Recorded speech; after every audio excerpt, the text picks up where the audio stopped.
यही कहता है कि जो किनारों पे खड़े हुए कहने को किसी के बारे में कुछ कहा जा सकता है। और आम मिसाल देता है कि अगर स्टेडियम में क्रिकेट मैच हो रहा होता है तो वो क्रिकेटर जो मैदान में खेल रहे हैं वो तो खेल ही रहे हैं, जो इतनी रफ्तार से गेंद आ रही है, 100 किलोमीटर से ऊपर की रफ्तार से गेंद आ रही है, वो एक स्प्लिट ऑफ सेकंड में भी डिसाइड करना होता है कि कैसे किस तरफ कैसे उसको फेस किया जाए। तो वो तो स्टेडियम में बैठे हुए या कोई टीवी के आगे बैठे हुए या फिर ट्रांजिस्टर से कमेंट्री सुन रहे हैं तो उस सब महसूस होता है कि सबसे बढ़िया तो प्लेयर वो है, कि वो ही कह रहे होते हैं कि इसको तो खेलना ही नहीं आता है। तो बाकी जो उस मैदान में हैं उनके बारे में तो बहुत कुछ कह देंगे, लेकिन अपने आप को ये मानते हैं कि शायद हम तो इनसे कहीं बेहतर खेल सकते हैं। लेकिन जब मैदान में उतरते हैं तब पता चलता है कि वाकई क्या क्या मजबूरियां हुआ करती हैं, कैसे कैसे स्थितियों का सामना करना पड़ता है। केवल कमेंट कर देना बड़ा आसान है, बहुत ही सरल है। और वो भी कहावत जास ने इस टूर के दौरान 3-4 स्थानों पे दी के we give advices by buckets and accept by grain, कि देने को हम बाल्टियां भर एडवाइसेस देते हैं, बड़ा कुछ हम एक बताते हैं, कमेंट्स देते हैं, लेकिन जब अपनाने की बात आती है तो just one grain, that's what we accept when somebody else gives us advice. And when it comes to giving buckets full we give advices to others.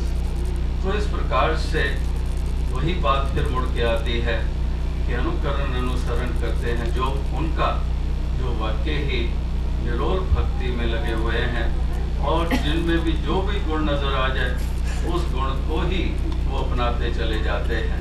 और वो शहंशाह बाबा अवतार सिंह जी की मिसाल अनेकों दफ़ा दी गई कि एक बहुत अरसा पहले जब लोग कितने कैसे लांछन शहंशाह बाबा अवतार सिंह जी पे लगाते थे, मिशन के ऊपर लगाते थे, नाना प्रकार की ऐसी मन घड़त बातें उड़ाते थे, जहाँ कहीं बैठते उठते हमेशा ही निंदा में मिशन की, शहंशाह जी की निंदा में लगे रहते लोग, वो मुतस्वी लोग, और बहुत कुछ करते रहते। तो इस प्रकार से एक दिन किसी महापुरुष ने शहंशाह जी को कहा कि आप कहते हैं कि हर किसी में दातार ने कोई गुण दिए हुए हैं, तो ये तो कितनी गंदगी फैला रहे हैं, तो इनसे हम क्या गुण लें। तो आगे से बाबा अवतार सिंह जी ने कहा नहीं, इनसे भी गुण ले सकते हैं। तो सारे हैरान कि सब कुछ तो नेगेटिव है, निंदा ये करते हैं हमारे गुरु को जिसके प्रति श्रद्धा है, पता नहीं कितने ऊट पटंग सी बातें करते हैं, ये हर तरह से नेगेटिविटी तो है सारी। और फिर ये शहंशाह जी कह रहे हैं हाँ इनसे भी सीख सकते हैं। तो फिर शहंशाह जी ने खुलासा किया कि हाँ इनसे भी सीख सकते हैं। वो क्या सीख सकते हैं इनसे? आप इनसे लगन सीख सकते हो। लगन, क्या लगन?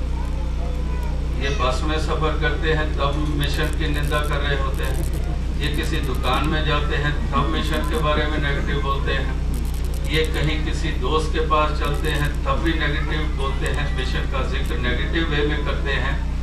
तो आप इनसे वो नेगेटिविटी छोड़ दो, लगन तो सीख सकते हो। अगर ये सब जगह पर 10 नहीं 50 जगह पर मिशन का नेगेटिव वे में जिक्र करते हैं, तो आप सोचो आपने कभी 10, 20, 50 जगह पर एक दिन में मिशन का जिक्र किया है? कोई प्रचार की बात की है? आप तो बल्कि कतरा जाते हो कि मिशन का मैं जिक्र भी करूं कि ना करूं।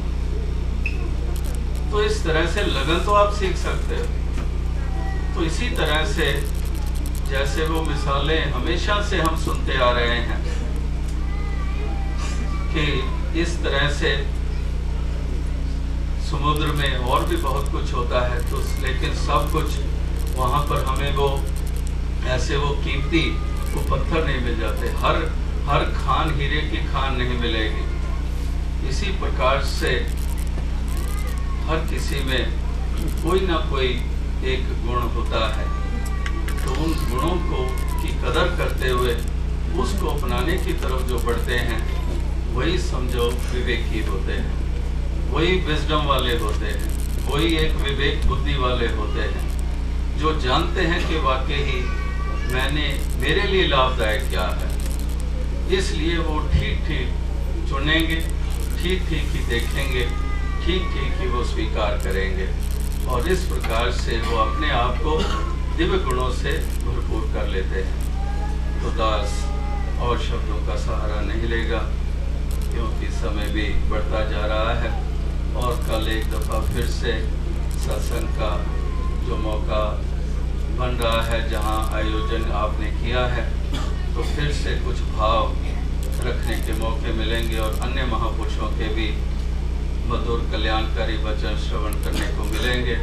तो इसलिए दास रचना को विराम देते हुए इन्हीं शब्दों से एक बार फिर अपनी खुशी जाहिर करता है कि यहाँ आकर आपके दर्शन करके जो हासिल हुई है सत्संग जी।